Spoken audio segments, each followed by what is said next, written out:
ខ្ញុំនិយាយមែនតែឃើញក្មេងៗអីក៏រឹងឆ្លាញ់អីអញ្ចឹងម៉េះទេអញ្ចឹងហ្មងតើនិយាយអត់ស្ដាប់ហ្មងរឹងប្រាប់ថាមកលេងក៏មកទៅចោះប៉ុន្តែមកលេងមួយផ្លែតបានហើយទិញស្ទីងទិញអីហើយទៅផ្ទះវិញទៅកុំនៅយប់ជ្រៅពេកប្រយ័ត្នម៉ែឲ្យមកតាមរោតាមអីហើយញ៉ៃពេញហ្នឹង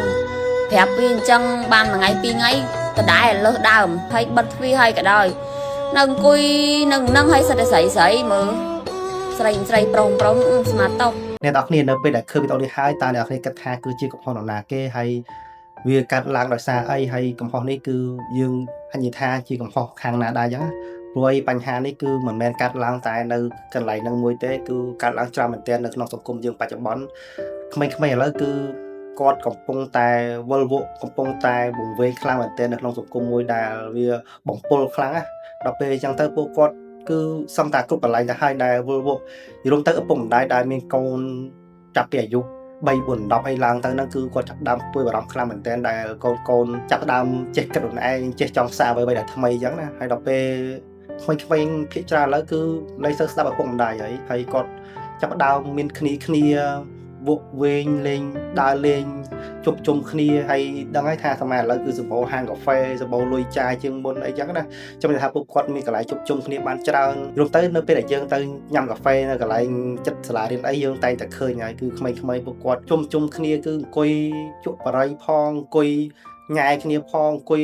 យ៉ាកក់ស្ដាប់តែអង្គុយខ្វេះខ្វៀលគ្នាផងតាមថាគឺសង្គមយើងគឺធ្លាក់ចុះខ្លាំងមែនទែនហើយពួកគាត់ថឹកថឹងតែជាទំពាំងរបស់ខ្មែរយើងទំពាំងរបស់កម្ពុជាយើងដែលយើងត្រូវតែមើលថែត្រូវតែសោចទឹកឲ្យបានល្អបើមិនជាមើលថែឬក៏មិន take care ឬក៏មិនព្រួយបារម្ភទេគឺអនាគតពួកគាត់គឺនឹងខូចទៅហើយជំនឿថាទំពាំងយើងអនាគតទៅអាចនឹងខូចច្រើនមែនទែនបើសិនជាអាណាព្យាបាលឬក៏សង្គមយើងមិនបានតម្រែតម្រង់ឲ្យបានល្អអញ្ចឹងណាហើយបញ្ហានេះបើសម្រាប់ខ្ញុំផ្ទាល់គឺខ្ញុំគិតថាគឺជាកំហុសដ៏ធំបំផុតរបស់ពុកម្ដាយដែលពួកគាត់ពេលខ្លះទៅយើងយល់លេសខាងឡៃរវល់រស៊ីរវល់ធ្វើនេះធ្វើនោះអីចឹងណាតាមពិតដល់គ្នានៅក្នុងសង្គមប្រទេសណាដូចប្រទេសណាដែរកត្តាពុកម្ដាយគឺរួមចំណែករហូតដល់ទៅ50 60% នោះក្នុងការជួយអប់រំកូនចៅឲ្យបានថាដើរត្រូវទិសឬក៏គាត់ខំរៀនឬក៏ខ្លាចជាក្មេងល្អក្នុងសង្គមអីគឺស្ថិតនៅលើគ្រួសារពុកម្ដាយនេះហើយមិនមែនស្ថិតតែនៅលើគ្រូទេណាគ្រូគាត់បរៀនយើងបានតាមតែអញ្ញថាគាត់ជួយណែនាំបានតាមតែ20 30ទៅថា50%គឺច្រើនមែនទែនហើយថាក្មេងខ្លះគាត់ស្ដាប់ទៅអាចបានច្រើនទៅប៉ុន្តែ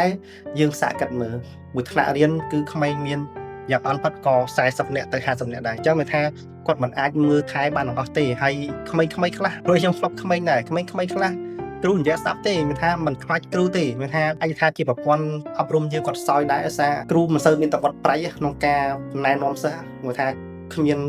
ការដាក់បណ្ឌិតអីឲ្យសិស្សខ្លាចទេអញ្ចឹងមានថាពួកគាត់គឺមិនដែលខ្លាចគ្រូឬក៏គាត់ងំថាមានអារម្មណ៍ព្រឺជាមួយគ្រូទេអញ្ចឹងថាគ្រូនិយាយអីទៅគឺគាត់មិនស្ដាប់ទេក្មេងភាគច្រើនហ្មងតែក្មេងផ្សេងទៀតដែលគាត់ល្អហ្នឹងយើងអត់និយាយទេយើងនិយាយតែក្មេងដែលពួកគាត់ខូចអីចឹងណាអញ្ចឹងរឿងនេះគឺយើងសំខាន់ទៅលើពុកម្ដាយមែនទែនឪពុកម្ដាយយើងកុំយកលេសខាងឡៃរវល់រស៊ីធ្វើការអីចឹងទៅមិនបានមើលកូនក៏ប៉ុន្តែយើងចេះតែទម្លាក់ខុសទៅលើគ្រូលើសង្គមឬអីច្រើនតែយើងអត់បានមើលថែឬក៏យើងអត់បានគិតខ្លួនឯងថាតើក្នុងនាមជាឪពុកម្ដាយតើយើងបានដើរតួយ៉ាងណាហើយនៅក្នុងប្រព័ន្ធអប់រំកូនឬក៏ការមើលថែកូននោះខ្ញុំថាពួកគាត់គឺឲ្យតែមានកូនហើយគឺយកដាក់សាលារៀនហើយគឺគាត់គិតថារឿងហ្នឹងគឺត្រូវហើយមានថាគ្រប់យ៉ាងគឺគ្រូជាអ្នកមើលថែក៏ប៉ុន្តែរឿងនេះគឺមិនត្រូវទេអ្នកនាងភាគច្រើនណាកូនដែលល្អកូនដែលរៀនពូកែឬក៏ក្មេងៗដែលគាត់ល្អគឺភាគច្រើនគឺឪពុកម្ដាយគាត់ជាអ្នកបីបាច់ថែសារមានថាគាត់ជាអ្នកដែលជួយតម្រង់ផ្លូវជួយណែនាំជួយអប់រំអីចឹងណាមិនមែនមកពីគ្រូទាំងអស់ទេមានថាខ្ញុំថាឪពុកម្ដាយគឺជាចំណុចមួយដែលសំខាន់ណាស់យើងឪពុកម្ដាយភាគច្រើនខ្ញុំឃើញចេះតែជេរស្ដីចេះតែបន្ទោសដល់ពេលមានកំហុសទៅយើងចេះតែបន្ទោសគ្រូបន្ទោសកូនបន្ទោសនេះបន្ទោសនោះតែខ្លួនឯងយើងអត់ដែរមើលថាអត់ដែរមើលទេយើងអត់គិតថាខ្លួនឯងនឹងខុសទេមានថាយើងឲ្យតែលុយទៅគឺគ្រប់គ្រាន់ហើយតែប៉ុន្តែមិនមែនចឹងទេបើសិនជាយើងអត់មើលថែគឺកូននឹងខូចហើយអញ្ចឹងខ្ញុំសូមអំពរទៅកាន់ឪពុកម្ដាយទាំងអស់ព្រោះខ្ញុំឃើញក្មេងៗឥឡូវគឺគាត់ដើរផ្លូវខុសច្រើនមែនទែនគាត់ចេះជក់បរិយជក់វ៉ែបចេះផឹកចេះលេងល្បែងចេះដោលលេងចេះពាក់ពូនគ្នា